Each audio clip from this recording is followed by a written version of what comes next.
Hi there folks, so here we are looking at composing to a brief. This is where you use other pieces of music to inspire you to write your own composition.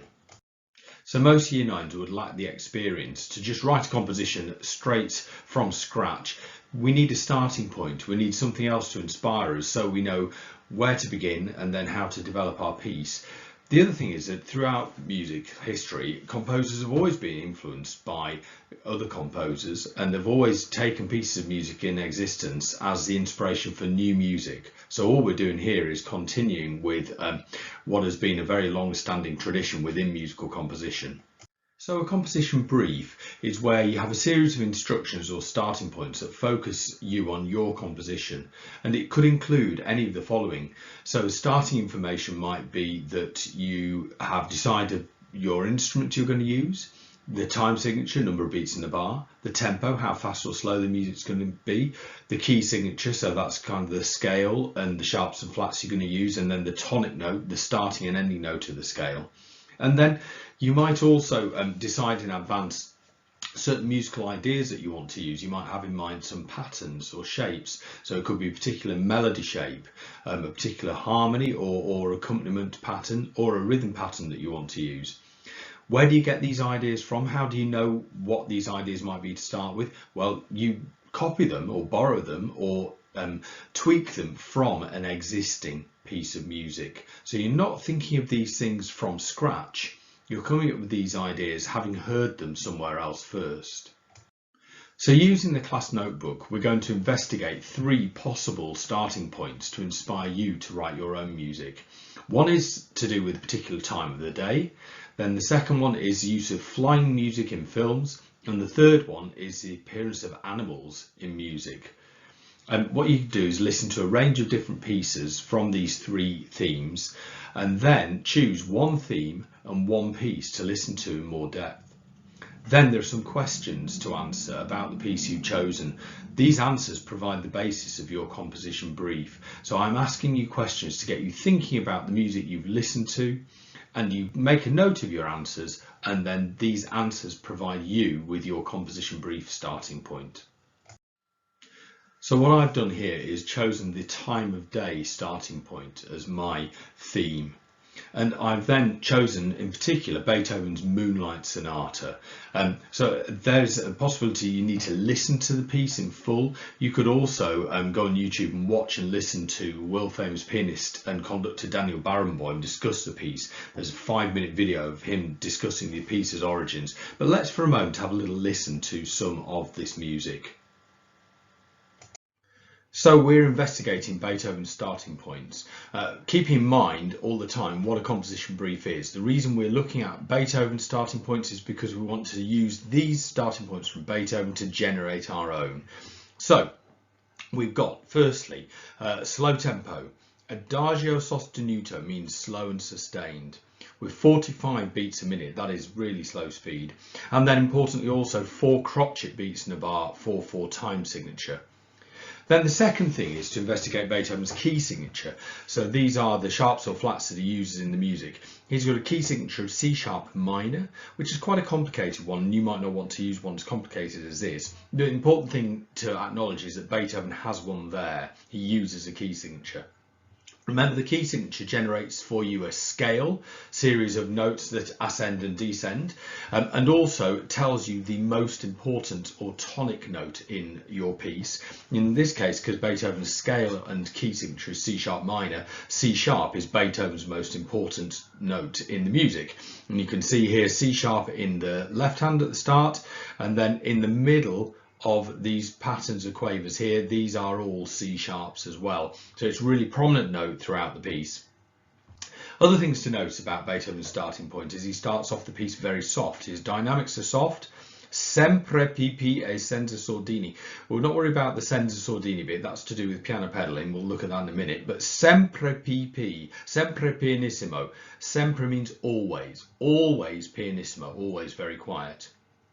Mention piano pedaling. So the pedal on the piano that we're interested here is a right hand pedal, which is what we call a sustained pedal. And there's a little ped marking and then a little star or asterisk at the end of the bar. So where you see the ped, that means you put the pedal down. And when you see the star, you lift it up, and then in the next bar, put it down immediately. What this does is creates a sustained sound through each of the bars here at the start. Notice every time there's a new bass note, Beethoven changes with a new pedal. And that's going to be important, and that's going to be a feature that I will copy when I write my piece. Then, the accompaniment itself, let's start looking at the musical ideas. Having looked at sort of the setup at the start of the piece, what is Beethoven writing as his main musical ideas in the piece? Well, there are three. So the accompaniment first, you'll notice that they're mainly semi-brief and minim notes, which at this slow speed are going to last for a very long time. And most of the time, the notes are what we call one octave apart. In other words, it's the same letter name played in two different octaves at the same time. So C sharp and C sharp, B and B, A and A, F sharp and F sharp, and so on and so forth. The other thing to notice is that these notes are very low pitch. So they're in the bass clef. You can see the bass clef in the left hand of the piano part, which obviously means the lower end of the keyboard. But within the bass clef, you can see how low down these notes are written on the stave. So it's gone for a very deep, sonorous sound. Okay, the fifth thing to look at here is his quaver patterns in the right hand. So Beethoven's right hand is based on groups of quavers. Here they're grouped in what we call triplet quavers. If you're familiar with triplet quavers, then that's great. If you're not, I wouldn't worry too much about it. But what you notice is it's continuous quavers. And these quavers are shaped in a particular way. They're always shaped in an upward sort of shape, going from ascending from its low note going up. And they're also in what we call triad shapes. So if you've studied triads so far in your theory, you'll know that triads are a series of chords that are notes that are not next door to each other. You'd be then thinking, well, hang on a minute, a chord means playing lots of notes at once. These are one quaver after another. So what Beethoven does is he creates the sound of a chord. I'm showing you this one here, which is an A, C sharp and an E. And you can play those three notes together and you will get that sound. But Beethoven writes it so it's one note after another. And he's got that continuous sort of little rocking pattern going throughout the whole of the right hand of the piece. So then Beethoven adds in one final idea. Once he's established his quaver pattern, at the end of his fifth bar here, he introduces a new melody over the top of the quaver pattern. Now this makes playing it on the piano keyboard quite hard to do, because your right hand here is simultaneously playing the quaver pattern and it's playing a melody. In order to make that possible to play, Beethoven again keeps his melody simple. A lot of it's on the same note, or if it isn't the same note, it doesn't move up or down very much. It's mainly minims, so again the note values are long, and it's moving up and down smoothly. So he's making it just about manageable to play both at once. So to summarise up, Beethoven uses slow tempo, 4 beats in a bar, fixed key signature and tonic note and scale, soft dynamic sustain pedal, simple semi-brief and minim left hand accompaniment, quaver right hand triad shapes, and then he eventually adds a simple melody over the right hand triad shapes. Now it's worth considering at this point why we want to pull all of these things together again. Firstly, it's to give us potential starting points for our piece. This list is what happens in Beethoven's music, so why don't we use this as the starting point for our music when we're writing our own? The second thing is also just to pause at this point and think about Beethoven's Moonlight Sonata name. So this nickname for the piece, and one of the reasons why the name has caught on is because these starting points create a sound that suits the nickname. Try and be a little bit imaginative and poetic here. I'm now thinking about a sort of nightscape view of a lake, perhaps quite remote, and the moon is out and full moon, it's very bright, and the moonbeams are shining down onto the lake, and as the water ripples you can see the reflection of the moonbeams, and the water looks, obviously because it's at night, it looks quite dark and foreboding, and that's kind of the sound that Beethoven is going for here in his piece. So not only is he writing the piece of music with these starting points in mind, he's also helping to create that famous moonlight sound that this piece is really well known for. So what you're looking at now is the start of my piece that I have written in the style of Beethoven's Moonlight piano sonata. So what have we got? First of all, if we go through the same points in the same order, we've got a tempo of a walking pace, andante, so that's quite a slow tempo. We're in 4 beats in a bar, 4 crotchet beats in a bar. I've just taken those 2 ideas straight from Beethoven and kind of reused them. We've got a key signature of A minor, so that means no sharps or flats in the music at all, and A is our tonic note, our most important note. And you can see there, arrow pointing towards the note A in the right hand, the music starting on an A. The dynamics are very soft, pianissimo again, PP. I've also used a phrase sotto voce, which means in an undertone, and that kind of helps to create that very soft sound we need. I've also used the pedal symbols that Beethoven is using, and again I'm using a pedal either every bar or every 2 bars, similar to Beethoven did. Left hand accompaniment part, when we get to it, his low pitched notes, they're spread triads rather than octaves, but it's got that deep low pitched sound that Beethoven used as well. In the right hand, we've got normal quavers in pairs rather than triplet quavers, but I've just used pairs of quavers in a sort of rocking motion, again a little bit like Beethoven. And the notes are shaped on a triad as well, notes third apart. We'll look at these triads again on the next slide. I've decided not to add a melody over the top of my triads. I think that the piece has got enough going on as it is, and I want to keep my composition nice and simple, something that is manageable, easy to play. So if I just demonstrate some of these ideas, I've got a keyboard just here. So first of all, the quaver pattern sounds something like this.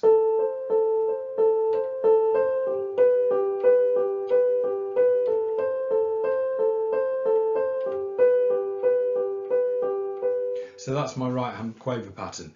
My left hand chords, these low deep chords, sound like this.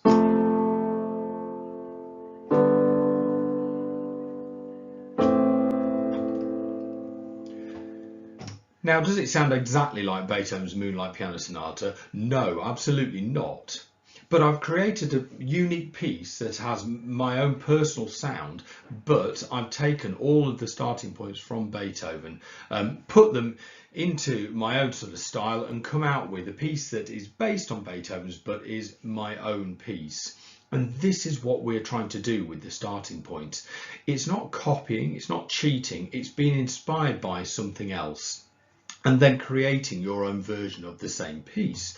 And that's what we're trying to do when we're writing our own compositions here. So I've made reference a few times to the word triad, triad being a 3-note chord. And triads are fundamentally important to the way we write a piece of music. And one of the questions that students ask all the time is, how do I know what note to put in what hand and where, and how they should be combined together? I don't really understand what notes to use.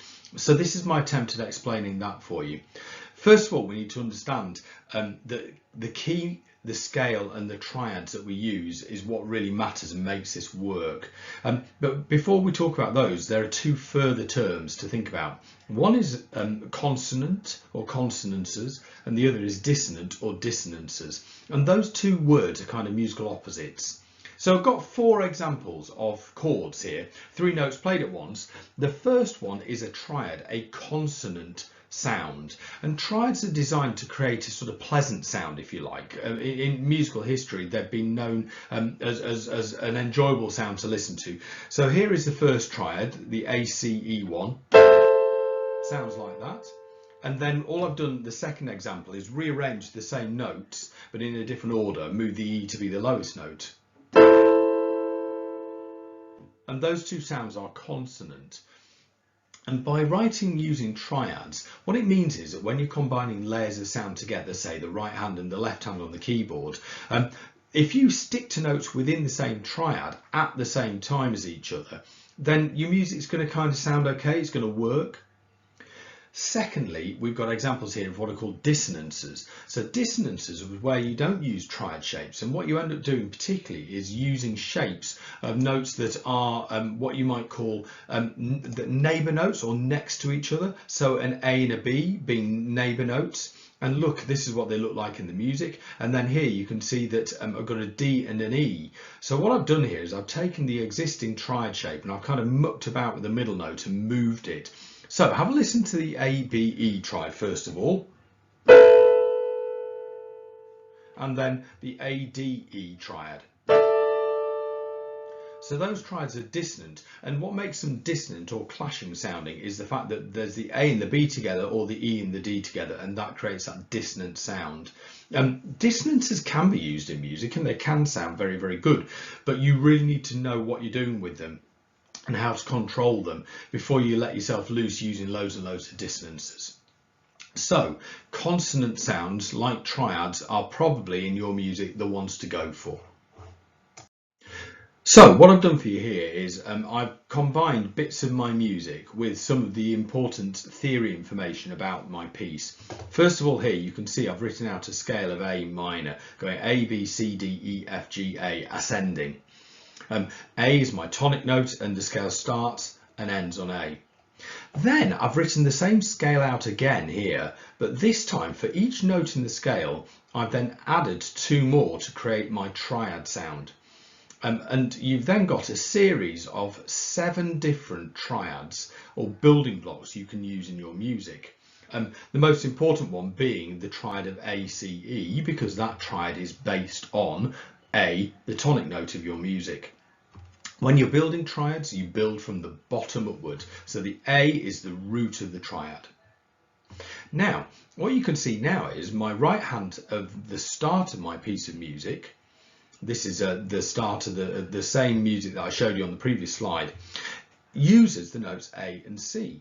So what I've done there is I've deliberately taken the tonic note A and then another note from my opening A, C, E triad, the C, and I've used them repeatedly as a pair of notes together, sounding one after another in a little rocking pattern. This is this pattern. I played it to you before. Here it is again. When I play the 2 notes together, they form 2 of the 3 notes of the ACE triad. That sounds like this. And they are consonant sounds, sounds that sound pleasant together. Then, in my next bar, I've moved on to 2 different notes. I've moved my pattern down by a step, I've descended, and I've got a G and a B. And you can see I've taken the G and the B from the GBD triad here. I've taken the bottom 2 notes again. I've alternated them as a pair rocking in a rocking fashion. So what I'm doing is I'm using the triads and the scale as a building block to create my ideas. So that's where my right hand pattern comes from. Okay, so the same applies to how I create the sounds in my left hand as well. So in my left hand, you can see that I've used 3 notes at once, creating a 3-note chord, and the 3 notes in the left hand correspond to a triad. So here we've got F, C and A, and if you look, F, C and A combine together there in that order to make the F triad. I've used the notes in a different order in my music from the original triad. And the reason I'm doing this is because I want to spread them out across the keys. I don't want them in a sort of block very low down, but that's just a sort of personal choice there. But the important thing is that I have used 3 notes together from a triad. Now, final thing is that I then, for most of the music, make sure that the notes in the right hand fit with the triad that I'm using in the left hand. So you can see in this bar here, for instance, with a G, a D and a B there, they appear together in this triad up here, the GBD triad. And then I mirror the notes in the left hand with my right hand notes with a G and a B. So I'm making sure that the left and the right hand match each other as a pair. And I don't do that in absolutely every bar, but I do it in most of my bars of music. Again, it's because I'm trying to create consonant sounds, sounds that sound pleasant together, and that's going to work in the music. So if I play you the first 2 bars of this as an example, you can hear what they sound like together. So this is the FCA sound with the A and the C over the top. And you can play them together. They all form part of the same triad. Here is the G, D, B in the left hand and the G and the B in the right hand. Sounds like that when you play them together. Okay, so here we go. Have a listen to both bars one after another.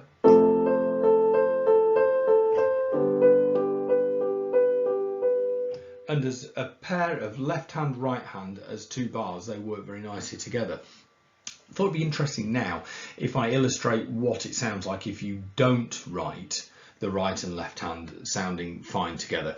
What happens if I take the G and the B from here and I play it with the F, the C and the A from down here? You would get this effect. It doesn't sound unpleasant as such, but the notes are perhaps don't fit together in quite the same way. And the reason they don't is because they're not all from the same triad. So lining up your notes in the same triad is really important. So now we consider the overall structure of the piece of music.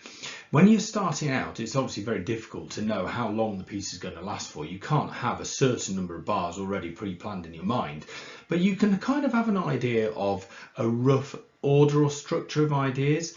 One of the most simple and common structures is what we call ternary form. That's where you have three sections of music, with the first and the third section being almost the same. And it's sometimes called ABA1 structure. So your A idea would be your opening idea. That's the one that we've explored so far in the music when we've been looking at it. Then you would have a B idea, which is contrasting. Not so contrasting that it doesn't sound like it's from the same piece of music, but it's kind of a new musical idea, takes up the patterns from the A section and reworks them significantly. Then at the end of the piece, you might go back to your initial ideas, and again you might change them ever so slightly. You can see if you look at the pattern for A at the top of the screen and then the pattern for A1 at the bottom of the screen. The left hand is the same. The right hand is essentially the same, but with the notes just in a slightly different order. And you can see from the bars that the A section starts bar 5 to 20 after a 4-bar intro. Then the contrasting idea in the middle, B, is only 8 bars long, a bit shorter, and then the piece finishes with another 12 bars 29 to 40 of a repetition, but with a few little tweaks to the opening A idea. So having some sort of overall shape or structure for your piece before you start is probably a good idea too. If you don't start with that, it's okay. You can think about that and tweak that as you go, but certainly by the time you get going with the composition, having a kind of like an aim of this idea is going to develop into a new one and then it's going to come back to another one, that sort of overall structure is very important. So what we're trying to look at here is the way that I have developed melodic ideas. These are the right hand patterns. So here in bar 5, we've got our simple A and C pattern we've heard a few times before now. Later on in the piece, when we come back to the A section again, I want it to still sound like the same musical ideas, but I don't want to copy and paste it because that's a little bit boring. So what I've done is 2 tweaks to it. The first one is to take the A and to move it to high A. So instead of it going low A to C, low A to C, it's high A to C. So it sounds like this. Just a small and subtle change. And then bar 33, all I've done is reverse the order of the letters, so the C comes first. So those musical ideas are essentially the same thing, but with small tweaks. Rather than just copying and pasting, can you think of ways of just being a little bit ingenious and developing your musical ideas? Then we then have our contrasting section, the B section here. This is the one that's starting bar 21. And what I've done here is developed a new pattern, which is still quavers again, so it kind of like fits in with the theme of what we had in the first section, but it uses 4 different quavers in the pattern rather than just repeating 2 over and over again. But what I've tried to do here is, you notice the second note of each pattern is a slightly different letter name. The others remain the same. So it goes C, E, G, C, C, F, G, C, C, D, G, C, and C, E, G, C. That sounds like this.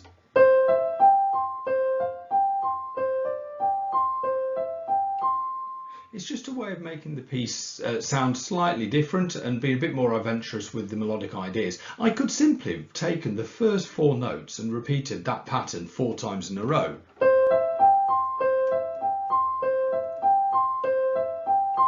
But I'm trying to show a little bit more skill in my composing, and I'm thinking all the time of ways of developing my musical ideas so they all have some coherent sense and I don't just copy and paste everything in the music.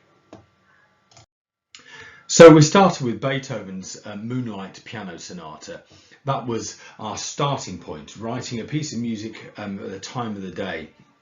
The one thing that I've perhaps not talked about too much as I'm explaining the different ideas that I'm using within my piece is that I am keeping in mind Beethoven's starting point and the sound of his Moonlight sonata. So I'm hopefully creating a piece that I think kind of fits with that sort of moonlight theme. I've called my piece Moon Shimmer. The idea of the repeating quavers oscillating from one note to another and back and forth, giving it a kind of shimmery feel. I'll leave it for you to judge whether you think I've achieved that successfully or not, but that was my aim.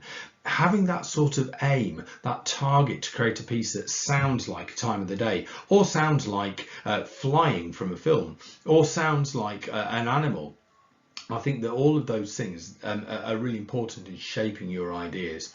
So having analysed the ideas that I've created in Moon Shimmer, I think it's now important that you finish off by listening to the piece in its entirety. Hopefully you can hear the building blocks that I've used in the music, the way I've combined my hands together to create the left and right hand sound, the different sections, the way the melodic ideas develop, keeping A as my tonic and using the key of A minor, my quaver right hand patterns and my sustained low deep left hand semi-breathe chords as well. So I've tried to put all of those things together. Here is Moon Shimmer.